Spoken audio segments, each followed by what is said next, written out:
A comment or ask a question of the panel, call 401-766-1240 or email coffee@woonsocketradio.com. And now, let's join the Coffee Ann panel. And a good morning to you. It is time for Coffee Ann here on ON, AM, and FM. My name's Joe Callahan, and across the table from me, that's attorney Bob Lauder. Hi there, Bob. Good morning. Good to be with you. And sitting right over there, Dave Richards. Well, he was sitting right over there. Say hi, Dave. Moving a camera for Bob. There he is in the empty seat. There's Dave. All right. Sue Tesser McKenzie cannot join us today. Hopefully, Sue can be with us next week here on the Coffee Ann program. So, already that means that no matter what I say about sports, there's not going to be someone here to fact check me. That's right. She won't be able to. She won't look it up. I won't look it up, and Dave doesn't look it up. So. Whoa! So there you go. I need Bob's response, your opinion, I guess. A sports question? No, it's not a sports question. It's a legal question because we've got a story on this down out of Florida, and you probably weren't taking Florida man. Yes, and you probably weren't noticing, but this past weekend there was a big boxing match over the weekend. Right. Okay, Mike Tyson versus 58 Jake Paul. years old. Yes. Back in the ring. Yes. Yes. And he didn't die. How about that? But it's got nothing to do with the fight. It's got to do with the problems that Netflix had. They were streaming the fight for their subscribers. Okay. And they had major issues of some people not being able to view it. It was buffering and it was just blacked out, and they were having some people saw it fine and some people had issues with it. Okay. Okay. So here's the thing. There's a man in Florida. He's now taking legal action against Netflix in connection with the recently live stream fight between Mike Tyson and Jake Paul. Hillsborough County, Florida resident Ronald Denton has filed a class action lawsuit against the platform earlier this week after alleged issues during the Friday night event. Denton claims Netflix breached its contract when viewers were unable to watch the fight between the legendary boxer, and the former YouTube star due to buffering issues. You know what buffering is? Absolutely not. I have no idea what you're talking about, man. Buffering means you basically get a black screen and you get a little circle in the middle. Okay. That is just spinning. All right. And that means it's buffering. Okay. That's the easiest stuff. It's like it's like your TV is trying to catch up to the signal it's trying to decipher.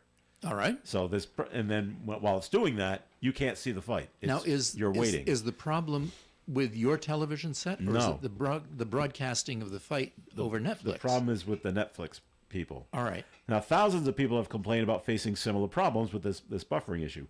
Meanwhile, though, Netflix has called the streaming event a success. I think it's the first time they've done it. But the question to you, Bob, now it doesn't say how much damages this man is looking for.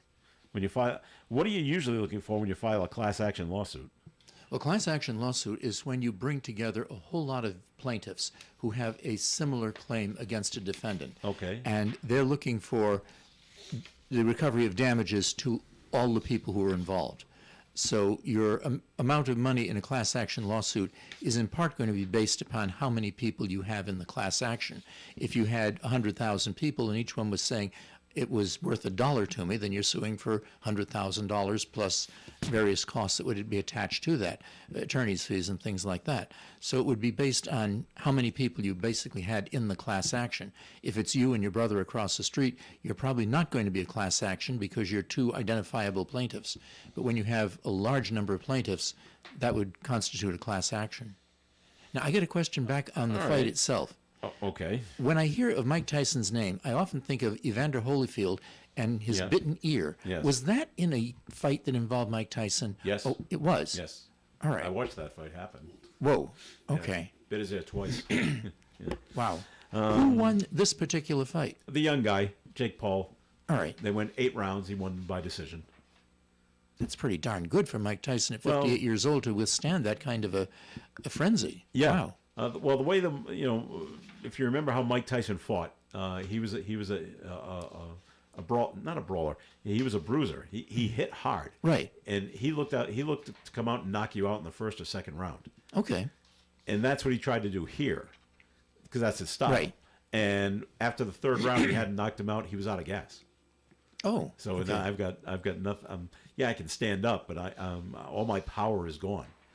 because he's older. Spent. And he's spent is right. Yeah. Still pretty impressive, though, for a 58-year-old guy to be able to do that against a younger. He still made it. So this man in Florida, he'll basically be looking for more people to join his class action lawsuit. I would imagine so, yes. Okay. But the problem, not the problem, but the situation is, I think it's like $10 a month to subscribe to Netflix. All right. Why don't you just, if you're so mad at them, why don't you just cancel your subscription and call it a day? How much, I don't think you can get a lot of money out of these people. Well, I think you might, because you can say, okay, it was a breach of contract. I had purchased my Netflix, and I anticipated I was going to get this particular program broadcast to me. I did not get that, and I have disappointment. I have frustration. I have the loss of being able to enjoy this particular event. Maybe I was planning on having friends over. We're going to sit down, have pizza and beer, and watch this.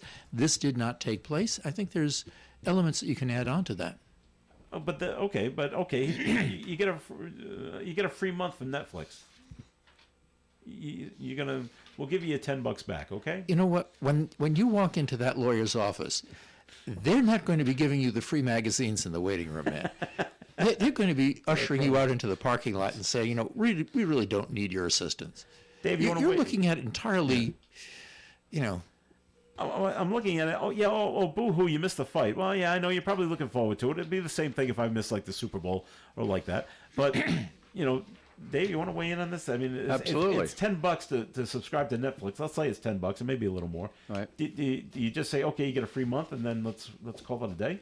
Well, if they would even acknowledge, this guy's going for blood. He wants to own Netflix, obviously, Okay.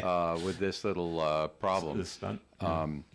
What you're looking at here, I think, is two different mentalities: a 20th century mentality and a 21st century mentality. Because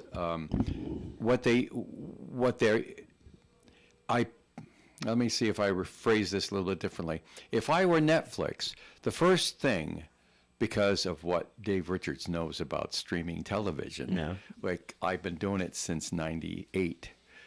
So I really know a lot about streaming television for myself and for others.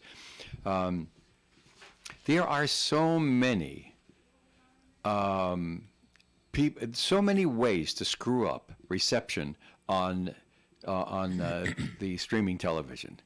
If you go out with an over-the-air broadcast signal, there's all kinds of different ways that you could have bad reception. There'd be interference, there might be ghosting, there might be things like that, but the signal is delivered properly, and the condition that would cause you to have bad reception exists all the time.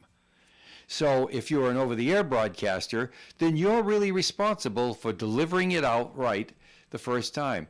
And it's all predictable results. With streaming television, there's terribly unpredictable results because there's got to be no less than 36 points of failure between where Netflix sends it into the wire and you take it out of the wire. Okay. 36 points of failure, all of which are not owned by Netflix. Okay. So go ahead and you could get them for not putting it on. You could get them for not having it represented as they represented it to you and say, I want my money back. But they'll turn around and say, there's 36 other people who are responsible for you not getting it because a bunch of other people. Joe, I saw the fight. All right. But I didn't pay for it. It popped up on YouTube while I was doing something else, managing my own channel. It popped up and just kept on streaming at me. I said, "Oh, I remember this. This was last night." So I saw it. Give me a break. This guy doesn't have a leg to stand on. All right. But as our friend Bob Larder will always tell you, and who has told me on many occasions in his office, Dave, they can sue you for anything. That's right. They just can't win for everything. I think the defense would want him for a witness, but if I were the plaintiff, I don't want him close to the jury. Seriously. All right, we got Mr. John Ward on the telephone here. Hey! Great. I asked Good morning, John. I asked John to give us a call, and if he had time, and because of there was a meeting last night at the Woonsocket Harris Public Library, and correct me if I got this wrong, John, is that the Rise Prep school wants to become a charter school. Is that correct? That is correct. Okay. But first, I want to point out the 14th point of failure, and that's making viewers wait 4 hours to see a live voltage event. fight. Yeah. Oh yeah. That's Well, believe me, That's a bit of an I issue, know yeah. I know about the things that aren't in your control as a program supplier. I know about that. I mean, sitting in a truck at Autumn Fest 3 years ago, and you're sending out the signal, and Cox has totally botched it. Yeah. So, You know, what can I However- say? However, Dan, yes. Getting to last night's public, it wasn't really a meeting. It was a public hearing with RIDE staff to collect public input on the application of RISE Prep Mayoral Academy to convert from a mayoral academy to a charter school. Okay. Because they are actually rules associated with each in the state law that are different, and they operate under different sets of rules, and they operate under different funding schemes. I always hesitate when I use the word schemes by the General Assembly of Rhode Island. It's actually more scams. Whoa. In any case, John, now behave. Only kidding, only kidding. I am behaving. Yes. Okay. So No, what here's was the problem. Here's the thing. They Yeah. had a public hearing to Yeah. get local input, and they received plenty of it from both sides, both the RISE administration, the RISE board, some parents, and the superintendent of Woonsocket Schools, the couple of school committee members, a couple of members of the city council, a couple of council members yet to be, and some public. And here's the problem, as I see it, being stuck out here in, well, not sunny California. It's 5 o'clock in the morning, so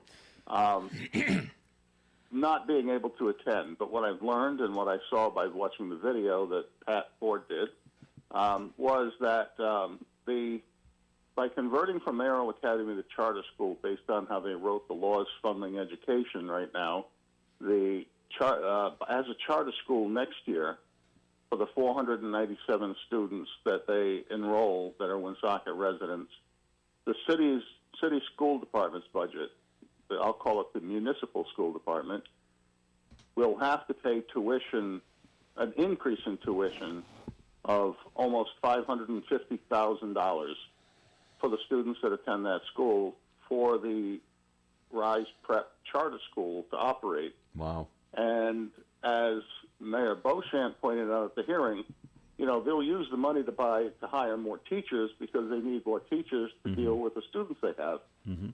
Of course, what Mayor Beauchamp didn't say was how many teachers is the Woonsocket municipal education system going to have to lay off or not employ, or teacher aides or social workers that are so critical to the education of the rest of the victim/students of this process that they'll have to get rid of, and how many of those students won't be provided services to the benefit of the students at RISE Prep charter school.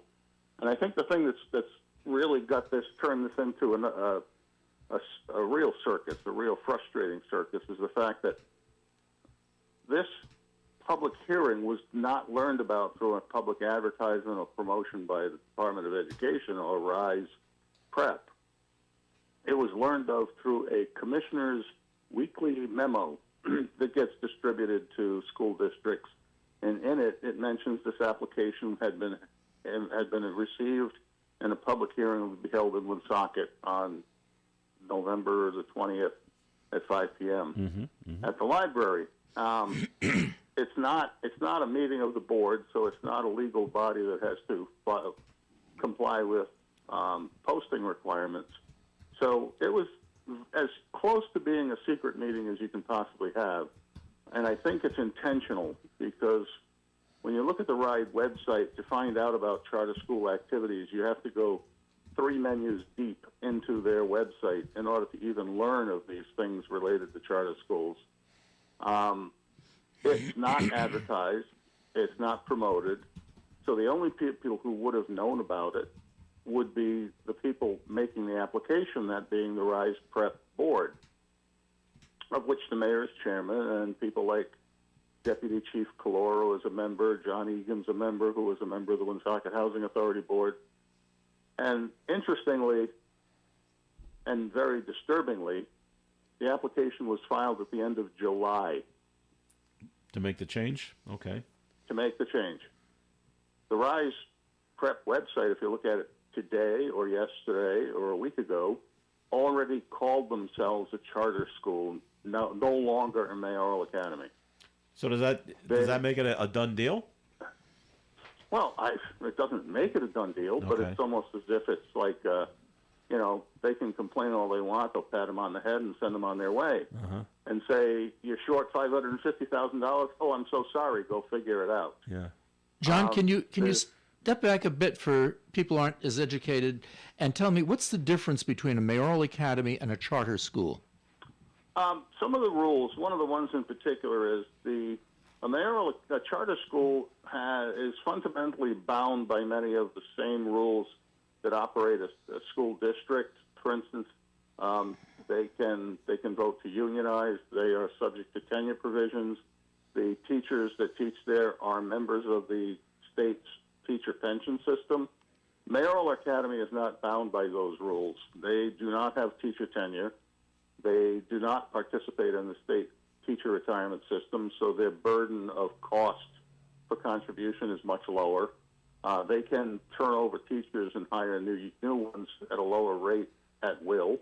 So there are mechanisms in place for them to appreciate cost savings that school districts and charter schools cannot. So their costs will rise as a result of it related to that. However, they are still requesting that they be granted an exception from the tenure provision because they believe it's in their interest and they believe it's in the students' interest to have the ability to replace teachers at will. What is the funding basis for the mayoral academy compared to the charter school? Well, in the case of the local, what they call local tuition, which is the amount of money the school district pays, it's based on the same education funding formula. So Woonsocket pays a fairly low amount, but this year they're paying something just under $1,000 a student, and next year for a mayoral academy, but for a charter school student, they'd be paying, and they do pay over $2,000 per student. So it will go up. As I said, the math came out to about $550,000 more cost for tuitions for the charter school than the mayoral academy. And frankly, the only place to get that money is from added state funds, which is not in any formula, or, as is happening in Providence, in the wisdom of Rhode Island Department of Education, they just say, oh, well, I guess the city will have to simply up their contribution. So I guess it's part of the fiscal puzzle that they'll have to figure out with next year's budget to add another $500,000 or $600,000 to the school's appropriation, while still dealing with the $1.4 million of ARPA funds that won't be there, and the other challenges with the revaluation going on. All right, John, So John, can you hang on? Because we've got to take a break. Sure. And because I want to hear more about what took place at the meeting. More with John Ward and Bob Lauder and Dave Richards and Joe Callahan here on Coffee Inn. Entertainment at Chan's tomorrow night, November 22nd, Ghost Town Blues Band. $25 in advance, $30 at the door. Oh, yeah, 2024 marks 15 years of the GTBB, as we call them for short, performing the blues with a brand new album, Shine. Debut, #1 on Billboard, creating excitement among blues fans as the next modern blues vision. It's GTBB, Ghost Town Blues Band, tomorrow night at Chan's at 8 p.m. Then on Saturday the 23rd, the Peach Eaters. The Peach dig deep into 40 years plus catalog of Allman Brothers Band music and deliver an experience like no other. Enjoy the Allman Brothers Band experience with the Peach Eaters. 25 in advance, 30 at the door at Chan's. And oh, they got great food there too. Get the poo-poo for two at Chan's, 267 Main Street in Woonsocket. The Coffee Inn panel is enjoying coffee from Down East Coffee Roasters. All their coffee is roasted right here in Rhode Island. Down East Coffee Roasters is available at all Little General stores. Have you heard of Scott McGee with Remax Properties? He's been selling real estate in Rhode Island and Massachusetts for the last 17 years, and you can see that he loves what he does. Scott, as well as his team, take pride in what they call the fair and honest team. No gimmicks. And no, they're not buying your house if it doesn't sell, etc. Just fair and honest real estate. Scott personally works with tons of sellers and buyers and specializes in residential properties as well as commercial, and he's always very fair and offers super competitive rates. Remember, this is probably the biggest move in dollars that you will ever spend or receive. You want to go with a trusted and experienced agent. Scott is fair, honest, and modest, always puts the clients first. And he also dealt with literally almost any situation. You really need to look at your real estate needs as a business. You want to pay and get the right money now so that you're not paying for it later. Trust me. So why not give Scott McGee a call at 401-639-2906. That's 401-639-2906. This portion of Coffee In is sponsored by the Blackstone Valley Call-In Times. You've heard it before. The world is getting smaller. Places you had to travel to years ago now seem right next door. It's no surprise, then, that all the communities of the Blackstone Valley have so much in common these days that we share common interests. Keeping up with this trend, the Blackstone Valley's two daily newspapers, The Call and The Times, have joined forces to cover the entire valley in one convenient newspaper. The Blackstone Valley's Call and Times, a paper for the entire valley. At your local store, honor box, or home delivery, 767-8522. It's Coffee In on ON Radio. Thanks for joining us. Joe Callahan along with Bob Lauder, Dave Richards, John Ward's on the phone. We're talking about the hearing that took place at the public library yesterday in Woonsocket about the Rise Prep becoming wanting to become a charter school. Bob, you got another question for John? Yeah, I do. John, if I understand correctly from you, the way you were talking about the funding, it sounds as though that if they stay a mayoral academy, they're still going to be short about $497,000. If they go to the Woonsocket, the charter school, the city's going to be kicking in about $550,000. Isn't that basically the city's going to be kicking in that same amount of money either way, mayoral academy or charter school? No, actually, here's the problem. Yeah. It's not the city that's kicking in money. The city gives money appropriates money to the school department. It is the school department's expenses to pay the tuition for students, Woonsocket students going to a charter school or a mayoral academy. If the mayoral academy changes to a charter school and they get that $550,000, the education department now has $550,000 less in their budget to work with for other things like staffing, heating expenses, building maintenance, all of those things. And the only way they can make it up is if the state were to specifically replace that money with some kind of funding plan, or if the city were to increase its appropriation by $550,000 to reimburse the education department for the funds they lose for that added tuition. Okay, where does where does the 497 kids right now that cost $1,000 apiece, where does that funding presently come from?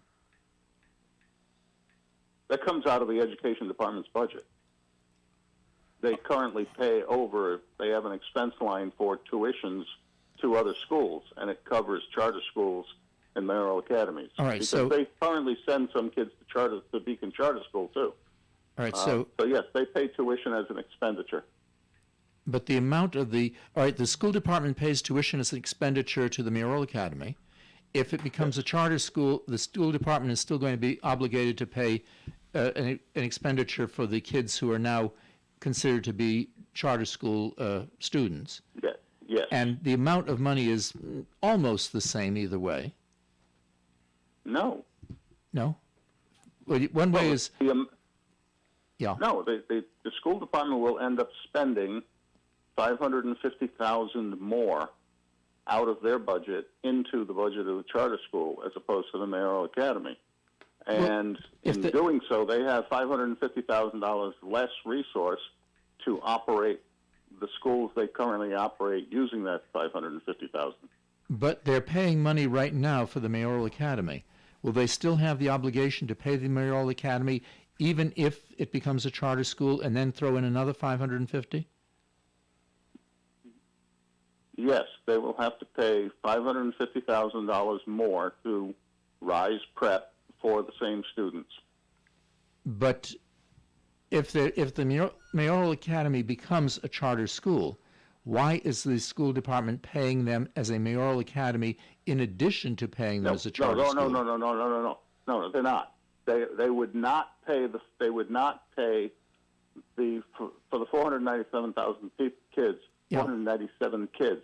Right. Instead of paying the slightly under $1,000 per student in tuition, they would now replace that with over $2,000 per student tuition.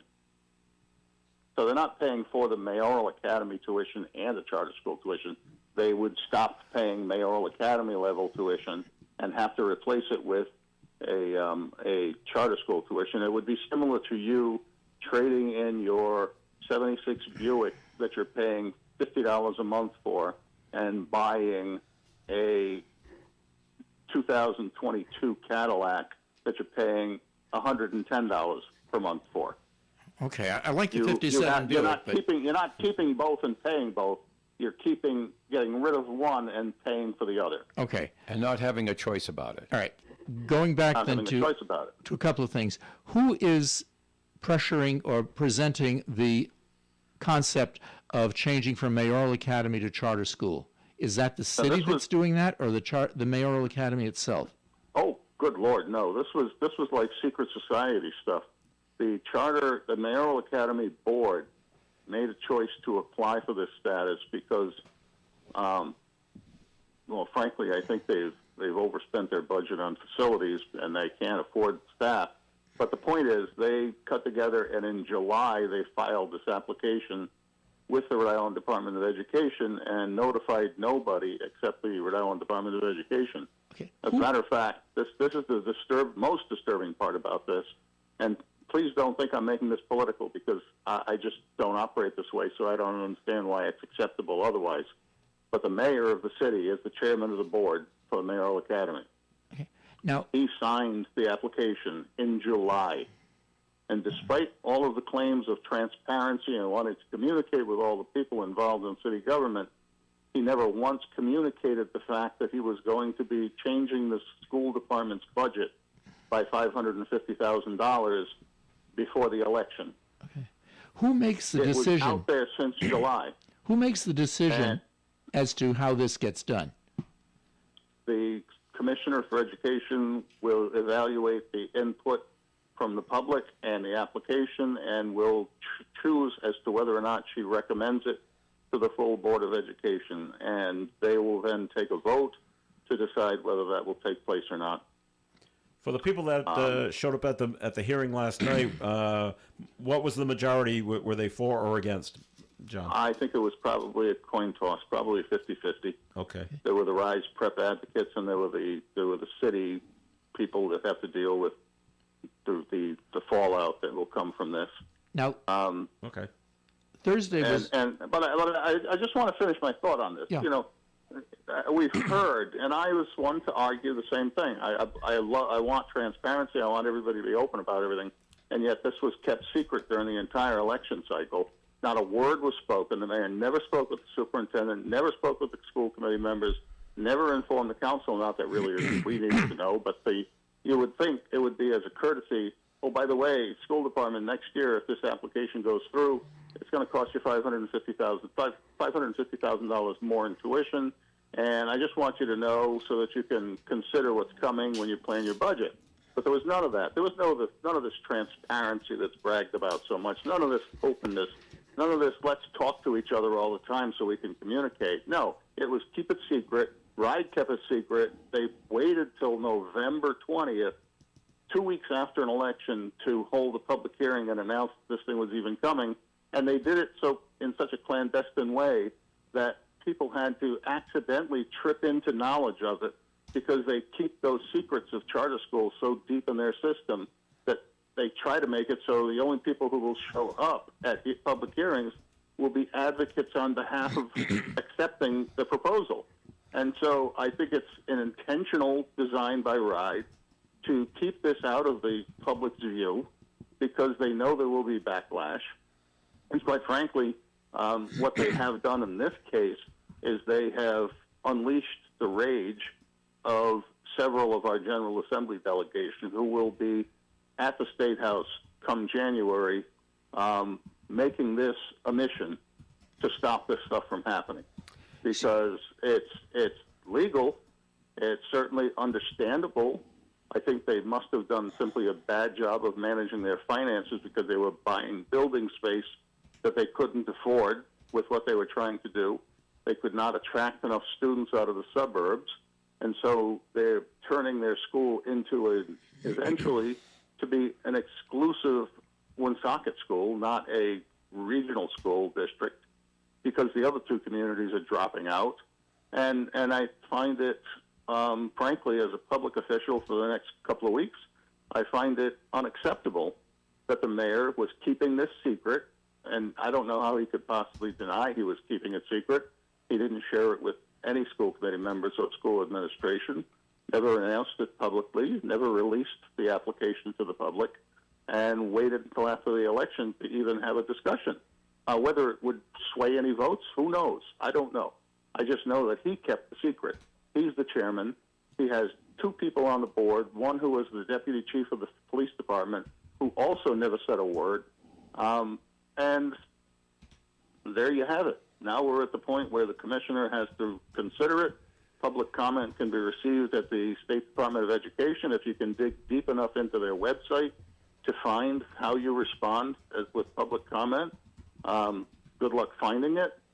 And you can comment through December 4th, and then I would imagine in December or January meeting, the commissioner will make a recommendation to the board, and they will vote, and they will likely vote for the foregone conclusion of, yes, of course you can do this, it's best for the students, and not giving a rat's patoot about the damage it's doing to the students left behind, or the budget of the school department, or the budget of the city, which is already so significantly stressed that I can't even imagine how they're going to figure out how to balance it unless they steal the 1.6, not steal, if they use the $1.6 million of ARPA funds to backfill the loss of ARPA money, the ARPA interest to backfill the budget for this next year, then they can manage to kick the can down the road and leave a disaster for fiscal year 27. But that's a discussion for another day. Couple of quick, So that's what happened last night. Go ahead, a couple Bob. of the quick, John. Then the Department of Education is not going to have any public hearings, right? I believe there's supposed to be one more public hearing. I think the law requires they have two public hearings, one in the community affected and one at the RIDE offices. So they probably will have one at the same meeting that the recommendation, or just before the meeting where the recommendation goes to the board. So the public can go down there. But the last time Woonsocket Public went down there to object to something RIDE was doing, they were not just dismissive, they were insulting towards the people who testified in opposition to the position they were taking. Okay. And you also said something about putting in comments on this. If, for those of us like me who are not real good with computers, we can still snail mail written comments down to the Board of Education. I would think you can, but you better make sure you mark up the envelope so they know what it's about. I don't know how they deal with their snail mail, but and I'll make sure I share the The address? email address you send it to as far and wide as I can. Right. It's something like richarters@ride.ri.gov. Now, one more question, if I can go back on it. And Mayoral Academy, you said it does not bound by some of the regulations regarding tenure and unionization. Tenure, pension, Right. and pension. Okay, but the charter school will be. Now, the Mayoral Academy is going to be asking to become a charter school, but have exemptions so it can still have those particular benefits of no pensions, no unions. No, they've accepted the pension obligation in their application. They didn't even mention whether or not unionization is an issue. However, they are asking for continued exception on the tenure requirement. Okay, that sounds very nebulous as to what they're really going to become. The benefits that the Mayoral Academy had in its actual operations and fiscal responsibilities is going to be different from what it was originally structured to be. Yes. Okay. And it's like they're trying to be half pregnant. All right, John. I think you covered it all. It's a little convoluted. Maybe it's a lot convoluted. I'm glad. It is convoluted. Yeah. It's but the essence of it is simply there was no transparency. It was hidden agenda, and it's going to cost the taxpayers ultimately. I guarantee you, an extra $550,000, or the school department will again have to cut programs and staff, and the children who are in the municipal school system will suffer as a result. And the State Department of Education does not seem to care one bit. At least that's the indication they give by their negligent and abusive treatment of the issue with the public in Woonsocket. So you folks have a good day. I'm glad my body is still timed for the East Coast, so it was not a problem to be up at 5 in the morning. Well, we appreciate that, John. Thanks for getting up, man. It's good to hear from you. John, just be You all careful. have a great day. Thank you. Be careful when you come back east. We've heard that it's not a smart thing to take a left at Albuquerque. Well, Dave, because of my circumstance, we are able to actually spend the first day cruising over to the Grand Canyon. So we'll be doing that visit as we head back, and then we'll finish the ride across the country There you go. in a normal time frame of 8 to 10 hours driving to pay. Make we'll some good get there. make some good memories and travel safely. I am already. All right. Absolutely. All right. Thanks, Take John. care. Thank you very much. Bye now. Bye now. All right. This portion of Coffee In has been sponsored by the Blackstone Valley Call-in Times. You've heard it before. The world is getting smaller. Places you had to travel to years ago now seem right next door. It's no surprise, then, that all the communities of the Blackstone Valley have so much in common these days that we share common interests. Keeping up with this trend, the Blackstone Valley's two daily newspapers, The Call and The Times, have joined forces to cover the entire valley in one convenient newspaper. The Blackstone Valley's Call and Times, a paper for the entire valley. At your local store, honor box, or home delivery, 767-8522. This weather forecast is being brought to you by Indeed.com. A soaking rain today, high of 50 degrees. Winds from the northeast up to 30 miles per hour. New precipitation amounts between 3/4 and an inch of rain today. Tonight, rain continues, 80% chance. Overnight low of 36 degrees. East wind up to 25 miles per hour. New precipitation of amounts overnight of 1/4 to an additional 1/2 inch of rain possible. Friday's weather, 70% chance of more rain, especially in the afternoon. Partial sunshine otherwise with a high of 50. New precipitation amounts of 1/10 to 1/4 of an inch of rain on Friday. Saturday, mostly cloudy, 50% chance of additional showers, high of 48. Winds from the west over 30 miles per hour.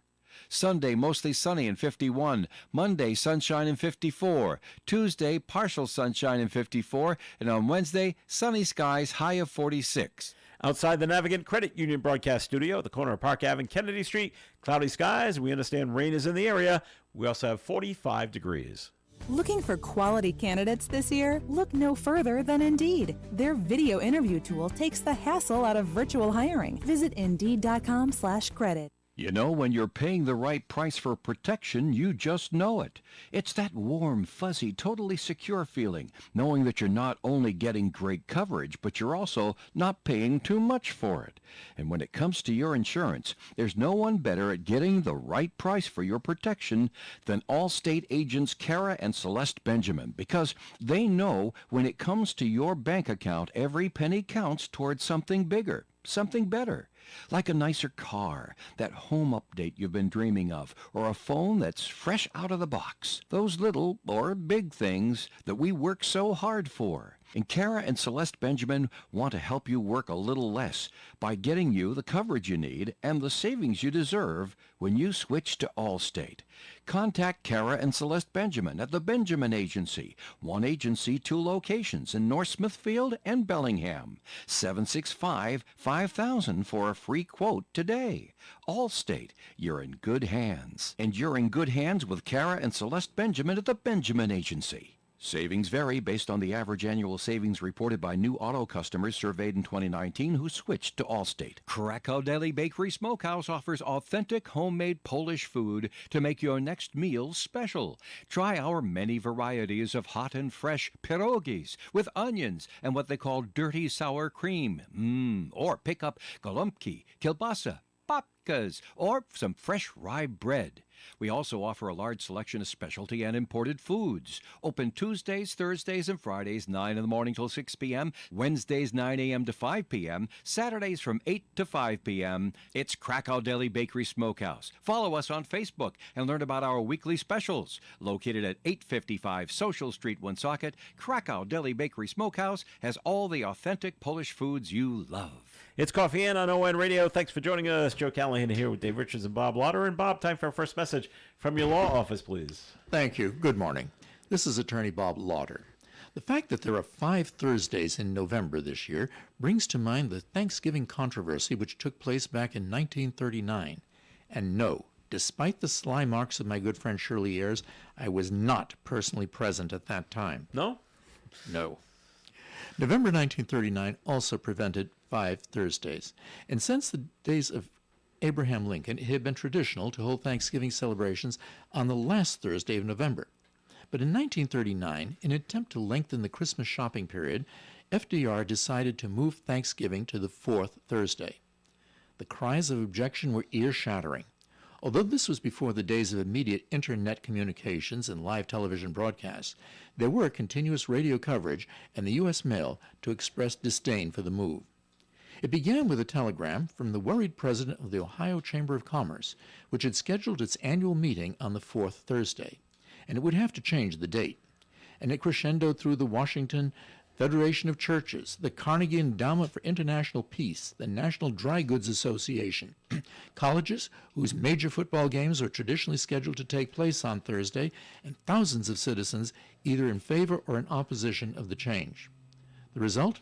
1939 had 2 Thanksgiving days, the formal government 4th Thursday celebration and the traditional last Thursday celebration. And since then, the celebration of Thanksgiving has returned to the last Thursday of November. If you'd like to discuss legal matters with me, please contact my office for an appointment. My name is Bob Lauder. My telephone number is 762-4550. And the disclaimer, the Supreme Court of Rhode Island licenses all attorneys in the general practice of law. The court does not license or certify any attorney as an expert or specialist in any field of practice. Thank you. Whenever you make a decision, Bob, someone's not going to like it. Absolutely. It doesn't matter what the decision is. So, oh well. I have a phrase that I use for that. And what's that? Even Jesus Christ had only a 93% approval rate. Because when you consider Judas in there. Oh, yeah, that's right. It knocks out 7%. So you're right. We did get a note that was called in, 766-1240, and this happened yesterday. It's in the sporting world, and we all said, well, not but all of us, but I said, oh yeah, the Boston Red Sox, we gotta get rid of Chris Sale. He's doing lousy, but as soon as he goes somewhere else, he's gonna be great. And they did. They traded him down to Atlanta, or he signed with Atlanta, and Chris Sale is the Cy Young Award winner for last year, which means he's the best pitcher in the American League. National League. You were mentioning baseball. something yesterday about the Celtics. I think it was the Celtics and their trainer. No, their manager. You mean the Bruins? Okay, Bruins, sorry. And the manager. And how Head they were coach. considering head coach. Keep going. I'll get to it sometime. Now, you played sports when you were in high school and you were in Yes. college, and you had coaches. Yes. How much influence does a coach actually have on the performance on the field? And is the changing of a coach really that important to how much the team wins or loses? High school level and college level, it's incredibly important. Why is that? You're young, and you're still learning how to play the game. And the coach is the one who's showing He's you got how? the wisdom. That's right. All right. Do it like this. Hold your bat like this. Okay. Pitch the ball like this. Put your fingers this way on the ball. Okay. You're learning all that high school and in college too. When you get to the professional level, you're supposed to already know how to do all this. So I don't know how much the coach is teaching you how to play the game is different. They're more in the making the decisions. When do we change pitchers in baseball? When should we bunt and when should we swing away? Things like that. Okay. And hockey, who's got the hot hand? Who should be playing more than somebody else? All right. They're making those kind of decisions. Okay. All right. So it does have an impact on the actual performance of the team. Oh, it does. Yeah, it does. All right. Thank you. You're welcome there, Bob. So, and Chris Sale just went down to Atlanta and had a fabulous year, which we all knew he was going to. And now that he went away from the Red Sox, and he won the Cy Young Award. Well, he stayed healthy. He stayed That's the whole healthy thing. down When he there. was in New England, he I know, wasn't constantly- healthy. Constantly got hurt. Yeah. I know. He fell off his bicycle one time. He got hit with a line drive in his fingers. While I was up here, it's Change your life. weird bad luck. And he went down to Atlanta, and Everything changed. none of that happened. And he had a great year. So And he was still a good pitcher when he pitched. when he was healthy up here. So, all right. So in the state of Rhode Island, looking at the news yesterday, 3 different bodies were found. We got Exeter, Warwick, and Providence. Wow. The one in Exeter is from 2 years ago, where she was killed. She was last seen on March 16th, 2022, somewhere in Warwick, but her remains were found in Exeter. There was a fire in Warwick yesterday that had someone passed away in that, and then the body was found in Providence, and they're not sure of the cause of death of that one. So, it's just a bizarre day. On the Exeter one, which was 2 years ago, Yes. what caused them to locate the remains? Were they excavating in that area? Was it just a fluke accident where someone was walking through the woods, or? The person they arrested in this death has always been a suspect Right. in this woman's disappearance.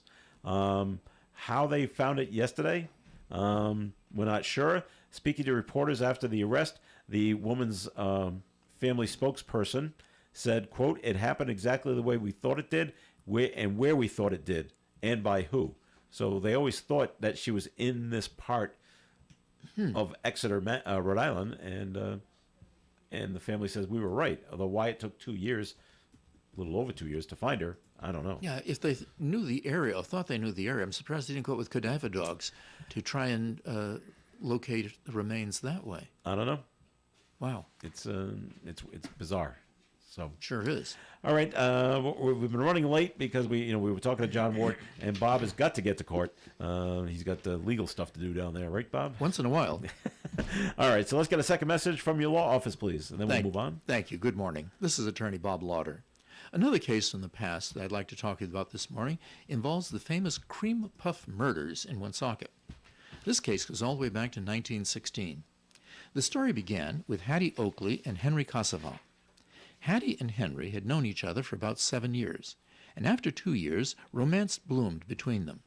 A local paper described them as practically husband and wife, and noted that Hattie had been his companion on motorcycle rides, which was pretty daring back in 1916. And during these years, Henry gave Hattie a card promising he'd marry her once he settled some debts. Unfortunately, Henry was not completely faithful, and began seeing 2 other women, Cornelia and Josephine. One night he visited Cornelia for dinner, and came home raving about her cream puffs, saying they were the best that he had ever eaten. The next day, three cream puffs in a package were delivered to Henry at work. Henry ate 2 of them, and gave one of them to his friend Armand. Within hours, Henry became ill, and Armand became ill and died. Wow. The suspicion was fixed on Hattie. 2 weeks after Armand's death, Hattie was arrested. On the first morning of the trial in court, a druggist testified that he had seen Hattie purchase arsenic to kill rats, and evidence was introduced to the effect that her handwriting matched the handwriting on the package. On the afternoon of the first day, the Attorney General planned to introduce testimony from Henry, lying on a stretcher, but Hattie confessed to a single count of second-degree murder. She was sentenced to 20 years in prison, and was released in February of 1932. There is no public records of her whereabouts thereafter. If you'd like to discuss legal matters with me, please call me for an appointment. My name is Bob Lauder, and my telephone number is 762-4550. And the disclaimer: the Supreme Court of Rhode Island licenses all attorneys in the general practice of law. The court does not license or certify any attorney as an expert or specialist in any field of practice. Thank you. But Bob, shouldn't that have been first-degree murder? If you put the arsenic in the cream puffs and have the cream puffs delivered, you're expecting whoever eats them to die. But she didn't expect that Armand was going to eat them. She thought only Henry was. Okay. And Henry didn't die. So it was second-degree murder with regard on to Armand. Okay. Right. All right. I know they didn't have the testing that they have now, but was there arsenic in the cream puffs? Hattie confessed that she had done it, That she so did I it. imagine there was So arsenic yes. in there. Okay. You would have think they would have taken a bite of it and said, "These don't taste that great. Why eat the whole thing? I don't know. I They don't did know. have tests for arsenic back in 1916, though. Yes. Okay. Yeah. Wow. It was the Marsh's test, and yes, it would have identified it. Jeez. However, I imagine there were no cream puffs left to have the test actually done on. Wow. She must have been pretty upset. I guess so. Found out about the other two women. All right. Thank you very much for coming in, Bob. Appreciate it. We will see you. We'll do our annual Thanksgiving program on Wednesday. Yes. All right. Thank you very much. We'll see you then. All right. More coffee and coming up. Stay tuned. Our family caring for your family. The Holiday Retirement Home is a skilled nursing and rehabilitation facility with a home-like atmosphere where laughter is the best medicine. The Holiday keeps their patients and residents involved in varied activities and events so they have the opportunity to live life to the fullest. The Holiday Retirement Home has their own in-house physical, occupational, and speech therapy staff with more than 300 years of combined experience. Stop in for a tour. The Holiday is right off Route 99 on Sales Hill Road in Manville, and for more information you can visit their website at holidayretirement.com. Hi, this is Wendy Pyrus from Community Care Alliance. This November 23rd, mark your calendars for a special event that embodies the true spirit of the holiday season. Join us right here on ON Radio from 6 to 11 a.m. for the Holiday for Kids Radioathon. We have stories to share and holiday splendor to get you in the spirit. Don't miss this chance to make an impact on a child's life and join in on the holiday cheer. 100% of the proceeds raised will provide local children and teens we serve with the magic of the holiday season.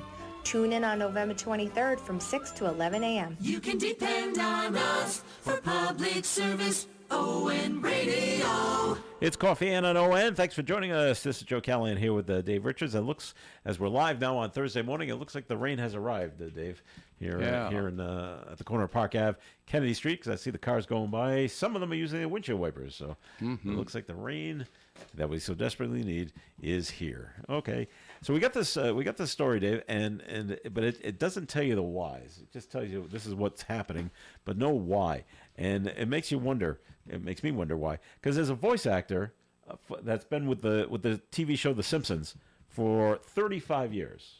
Yeah. And has now decided, I don't want to do it anymore. Right. But doesn't say why she doesn't want to do it anymore. And as usual with cartoons, if you're going to voice a young male person, they go get a woman to voice the person. So it's Pamela Hayden's. She was the voice of Milhouse, which is one of Bart Simpson's best friends. And she's 70 years old. Maybe that's it. Maybe because she's 70. And, started 35 years ago. Says it's been an honor and a joy to have worked on such a fun, witty, and groundbreaking show. And that's it. She's stepping away. She's not going to do the voice anymore. No word on what they're going to do with the character.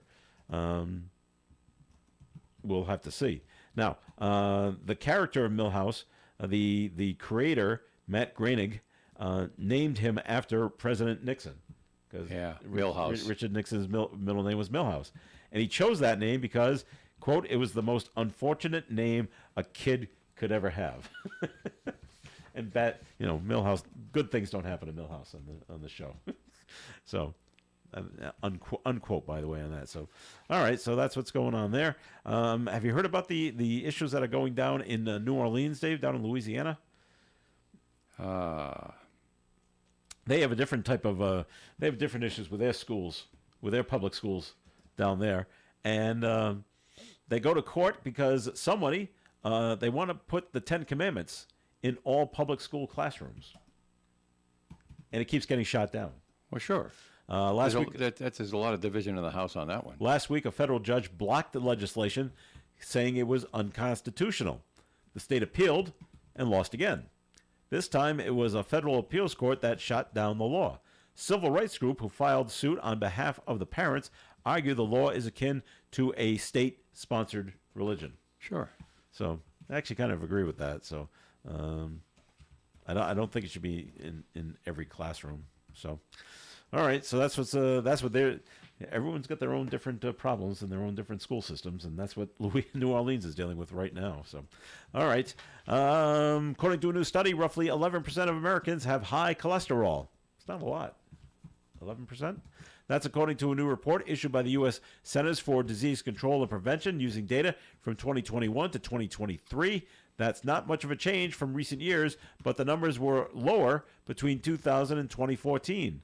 High total cholesterol in the report is measured as blood levels of total cholesterol of 240 milligrams per deciliter or higher. So it's going up, but it hasn't gone up a lot. Is basically what they're saying. Okay. We know that New York City got their Christmas tree from West Stockbridge, Massachusetts. Yeah. Okay. Any idea where the national Christmas tree in Washington, D.C., where that's coming from? I don't know if you're right with this little story right here. The Alaska. Yeah, Alaska, right. Is where it's coming from. It's a Sitka, Sitka spruce that's traveled across the U.S. from Alaska, set to arrive in Washington, D.C. Tomorrow, on Friday. The 80-foot tall tree will serve as this year's U.S. Capitol Christmas tree.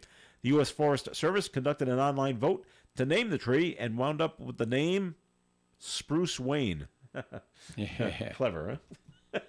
Little Batman reference right there.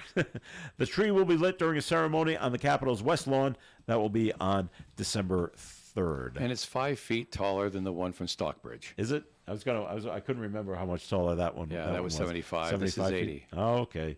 5 silly feet. Got to be bigger. We're the we're the capital. We're the capital, right? That's right. So, the Pope's looking ahead, Dave. You know, he's no spring chicken. Wait a minute now. Before you get on the Pope about this, I'm not mad about the Pope. How I'm many? Like, okay. How many of us, show of hands, in our own families have had elder members of the family want to discuss their final arrangements with the younger members of the family? I don't know anybody where it didn't happen. They did it with me. Lucky me, because when my grandmother passed away, I was the only one nearby and I knew what to do. Okay. But I didn't want to listen to those discussions before. Well, the Pope's in his 80s and he's 87. having those discussions. Pope Francis says he wants to be buried in a simple wooden casket when Instead it comes time of for his funeral. The triple Instead of casket what you with the get lamp now. and Yeah. stuff like that. Yeah. The 87-year-old pontiff, in a formal rite issued Wednesday, said he will skip the centuries-old practice of putting popes in 3 interlocking caskets of cypress, lead, and oak. I didn't realize they did that. Okay. Yeah. He also doesn't want to be put on a raised platform for viewing, although visitors will still be able to come pay their respects. Okay. He also wants to be buried in the Basilica of St. Mary Major in Rome instead of at the Vatican, along with more than 90 other popes. Right. Pope Francis typically visits the church to pray before and after his international trips. I guess that's why he wants to go there. Yeah. Okay. Well, if that's what he wants, that's what he wants. Sure. I know. We couldn't do it with my father. We did it with my mother. She had everything. She had everything all planned out except the casket. Yeah. That she left up to us. Cool. Left up to the kids. Pick out whatever you want. She didn't want wood, and it was up to my sister. Well, you know what she's going to be wearing, so you couldn't have the same color lining, or else you wouldn't be able to see her. Oh, she'd disappear. Last thing I would think about. That's what women think about, Dave. You can't have. Well, you can't see her. It's the same color, so you can't. If I was putting it on TV, I'd have thought about it. Oh, okay then. Because you worry about the contrast. You always worry about or I always wonder about what's art and what's not art. All right. Yeah. And a Chinese-born crypto entrepreneur now owns arguably the most expensive fruit in the world. Justin Sun had the winning bid of $6.2 million for this piece of art, which is a banana taped to a wall with duct tape.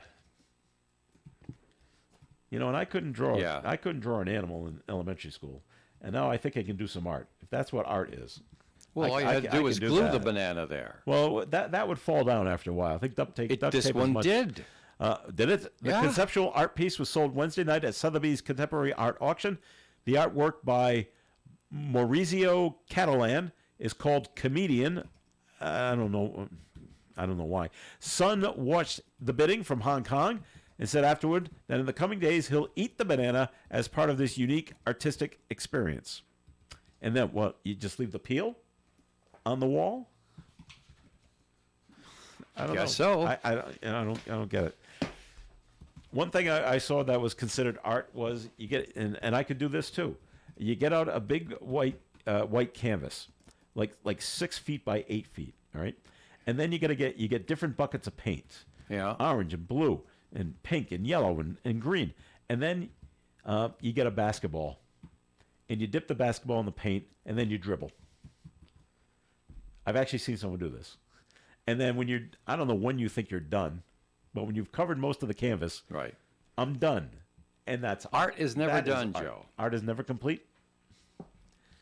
I don't know. Art is in the eye of the beholder.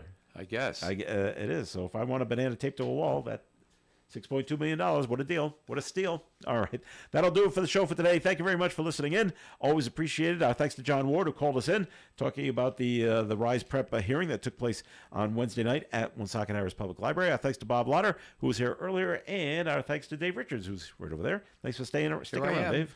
All right. This is Joe Callahan. Have a great day, everyone, and stay tuned for Gary Smith and the crew. Do your remembers at 9:30 here on ON Radio. Broadcasting live and local daily from the Navigant Credit Union broadcast studio at the corner of Park Avenue and Kennedy Street. This is WOON Woonsocket Radio. And now, the news. The Rhode Island State Fire Marshal is working to determine the cause of a deadly Warwick house fire. Neighbors on Holt Street in Warwick called 911 to report the fire shortly after midnight on yesterday, and while 2 people were able to escape the fire, a third person didn't make it out of the home in time. The injured resident was taken to the hospital along with a firefighter who suffered minor injuries. Officials say the house is a total loss.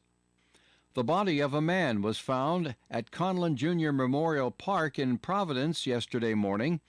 Providence